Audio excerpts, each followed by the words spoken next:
Welcome back, you dumbasses. I told you to stop coming here. I told you, stop coming here. But here you are, watching my dumbass again. And I'm going to smoke Stogie again. So, today's Stogie on the chopping block. Dun dun. Drum roll. DJ, can you add a drum roll? DJ's off today. It's Saturday. And it's 7:30 in the morning.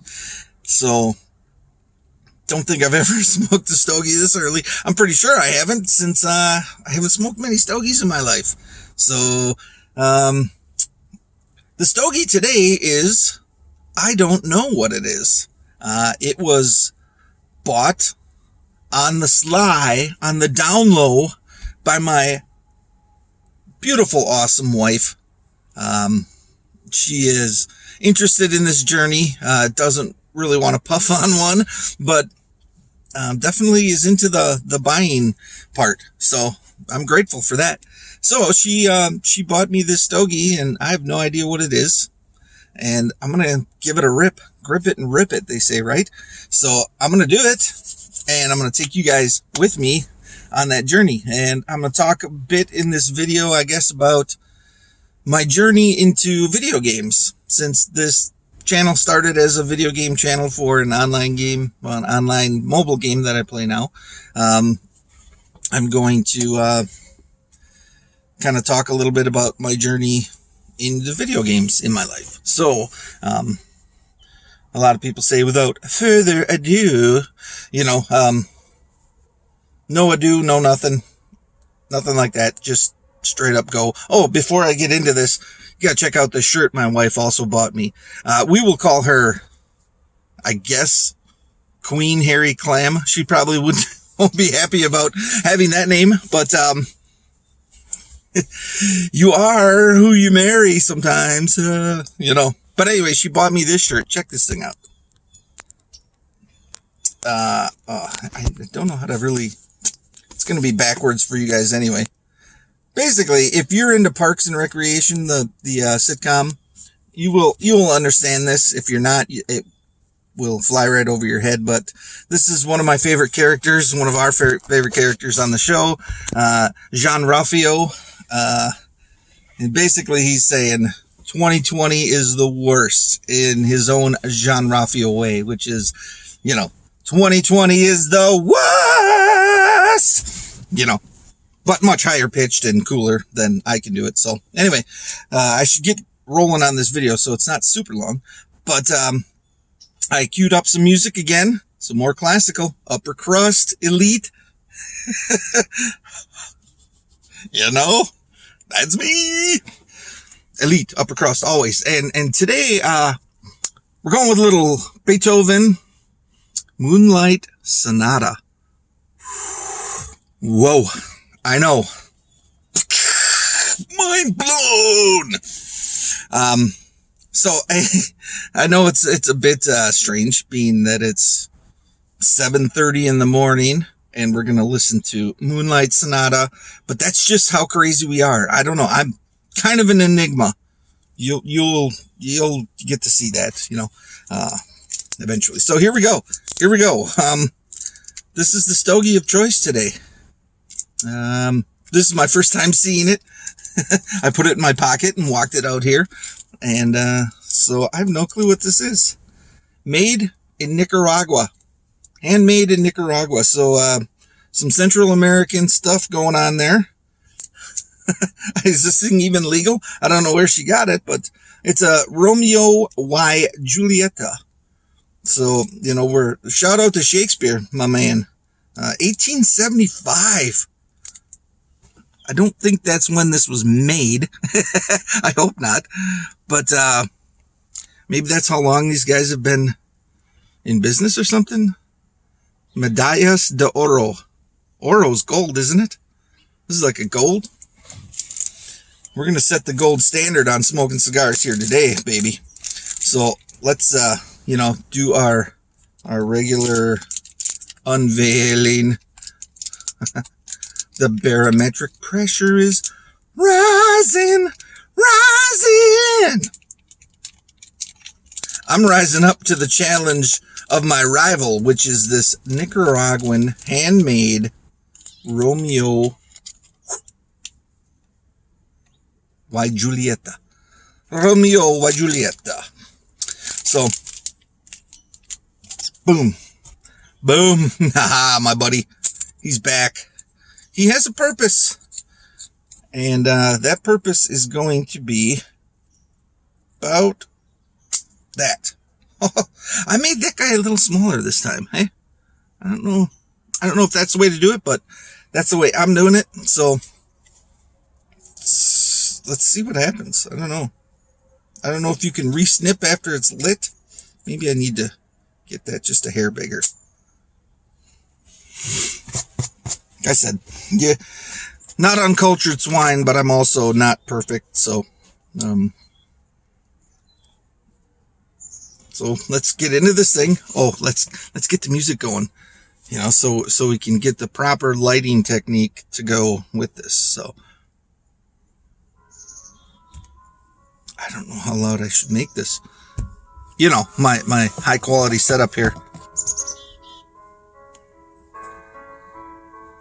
I'm thinking I better open the sunroof too, because that's probably going to get a little smoky in here. Okay.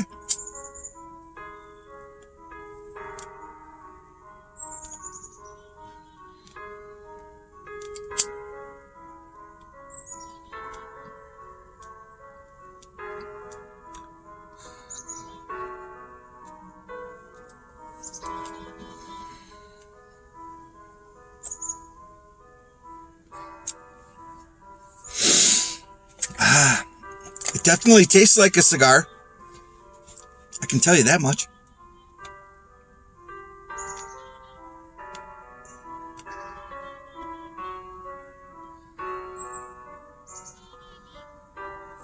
Yeah, it definitely tastes like a cigar. I'm going to turn my car off. Just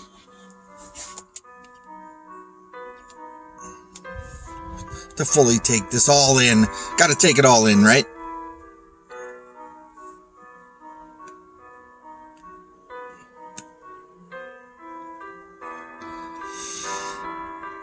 Right off the bat, just kind of, I wouldn't say it's sweet. I'd say it's more earthy. It's got an earthy taste to it, which I kind of dig that. Maybe it balances out my sweet because I'm so damn sweet. I don't know, but it's got a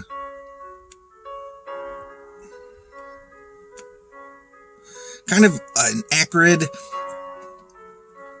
salt of the earth kind of feel about it. Its aura is kind of like working man, blue collar,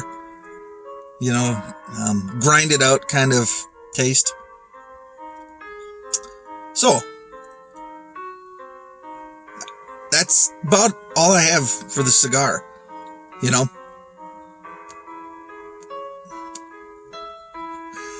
Now I'll get a bit into my video game journey. As I mentioned before, video games, it took a hold of me in the early 80s when my parents bought us the Atari 2600 for a family Christmas gift. It was early 80s, and I knew right away that this was probably going to be my calling in life, or this was going to be something that would continue more than just, a week or something like that. It's still going on today. It's 2020. So, it's been a 40-year journey for me through video games. They've been a part of my life ever since that day. It hooked all of our family, except my mom, to begin with. I believe the first night that night we opened it, we stayed up playing Space Invaders until the sun was up the next day. And I don't think I had ever done that. I was young at the time. So time didn't seem to matter. It didn't play a factor into anything. We just played and played and played. My dad was playing with us, my brothers, my sister. We just played, and I was hooked. Hook, line, and sinker since then. So, through the years, as new systems came out, new games, new everything, I was in. I was all in. I bought into all of it. And I really started to find my niche within video gaming to be not really into the sports games. I was kind of into the action type games. I could probably drop some names here that would probably help.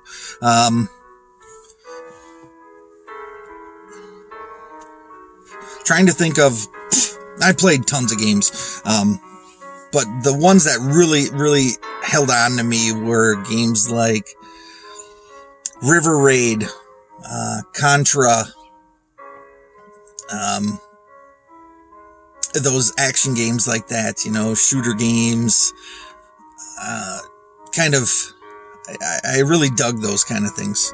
And it wasn't long before I found out that there was something else that I hadn't tapped into, something inside me that was dormant and laid dormant for a long time until I started to tap into it, and I realized this is me. This scratches all those itches that I have. It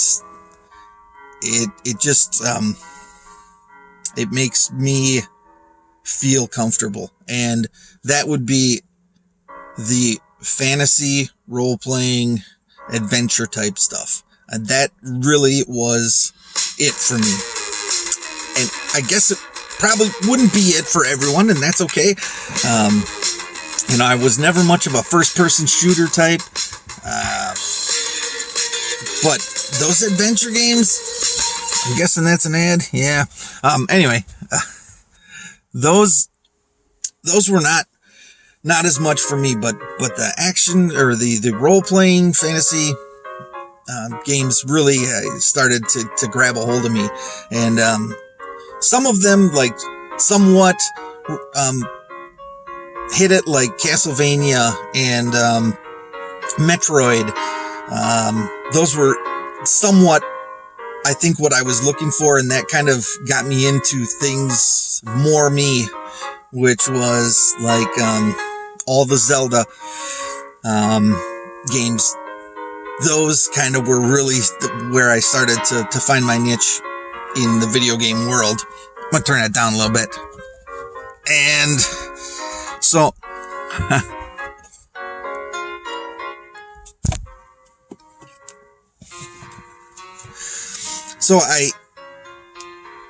I played these games just way probably more than I should. And as new systems came out and graphics got better and games got bigger and more elaborate and dungeons and labyrinths and treasure chests and, customizing your characters and building their stats and making them kind of the way you want it instead of just, here's your guy, you take him through here. Once you get this sword, you're more powerful. When they started getting into where you could increase attributes like charisma or strength or dexterity or wisdom or, all of that kind of stuff, that's when I really started to feel like, oh my gosh, I have choice in these games. I can make this what I want to be. And I got into playing Dungeons and Dragons, which was great. It was some of the best times of my life that I look back on were those long all-nighter D&D sessions with great friends.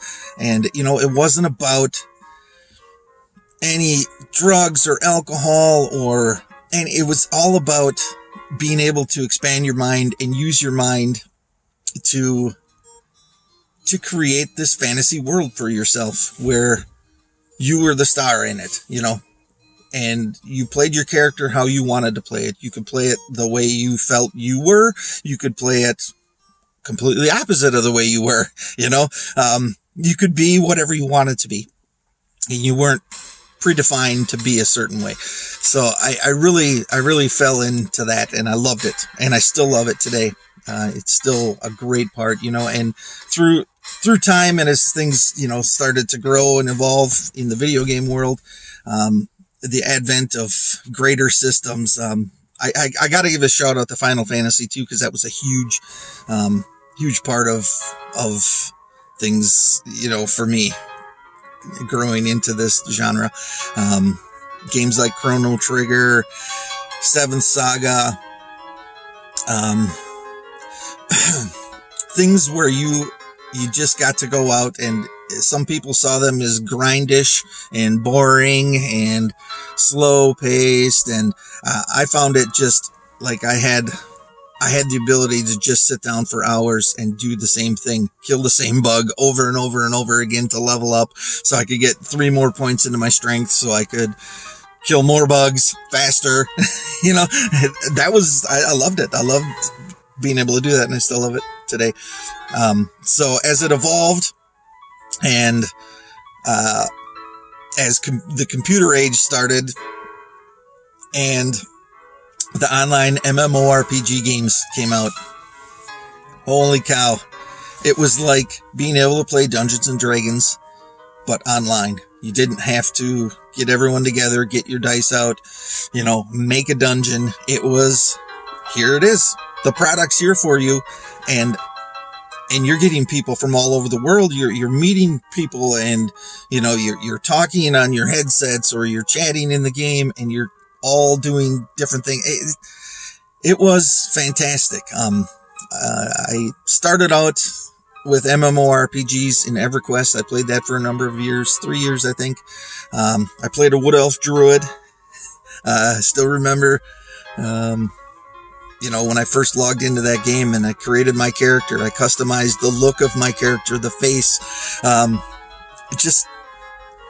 It was amazing, and it was a huge world. And, you know, I'm in the woods in Kellethan Forest, and I'm up in the trees in the city where the Wood Elves started. I was like, this is it? It cannot get any better than this, you know? And maybe in some ways it couldn't, because that really was my first eye-opening venture into MMOs, and I loved it. That's all I wanted to do when I got home from work, log the game, you know,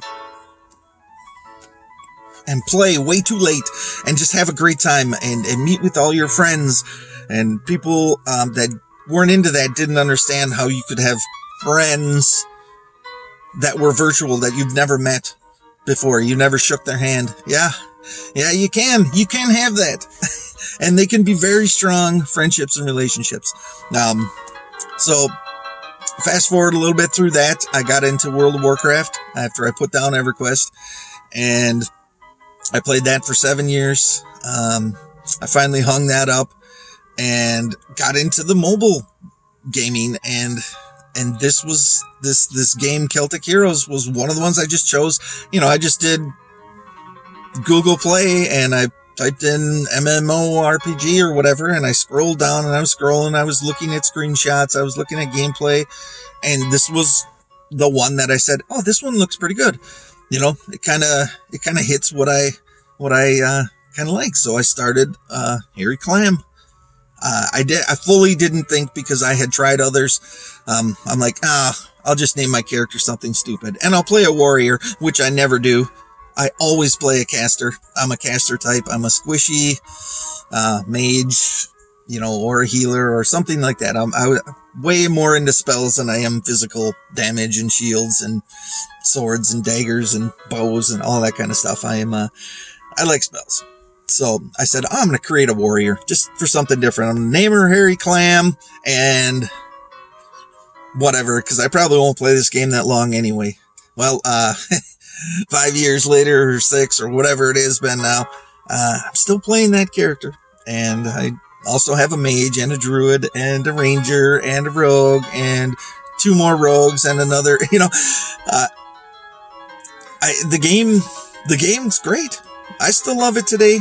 Yeah, they could use some content update, but It's okay. It's all right. It's not even the game anymore. For me, it's the people I met in the game, and we created these friendships and these long-lasting bonds and this family, and in the clan that I'm in called Concordia. We have a great time, and there's a lot of great people in it, and I would call them lifelong friends. Like, I can't see not playing with most of these people. They're just good people. I look forward to interacting with them. So I know this video's gone on a long time, and you probably all have hung up by now, but it's okay.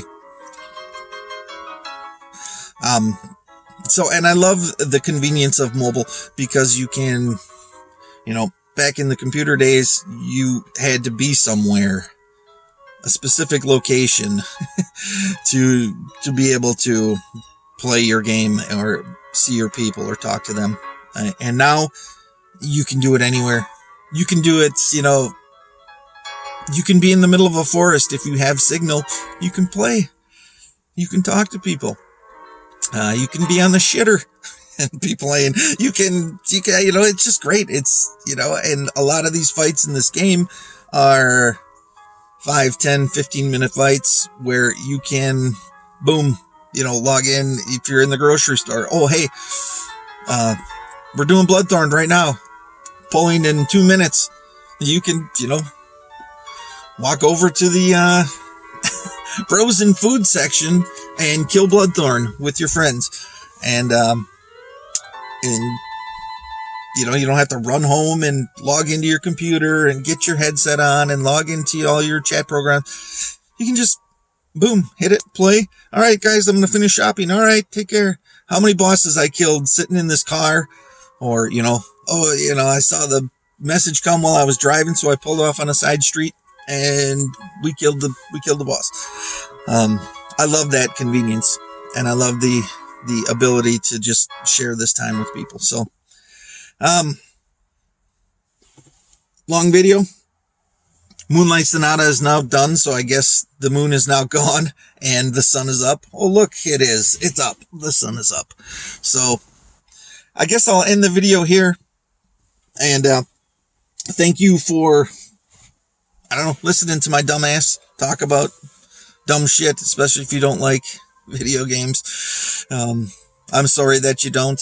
You're missing out on something wonderful, something relatively inexpensive, for great sources of entertainment for years.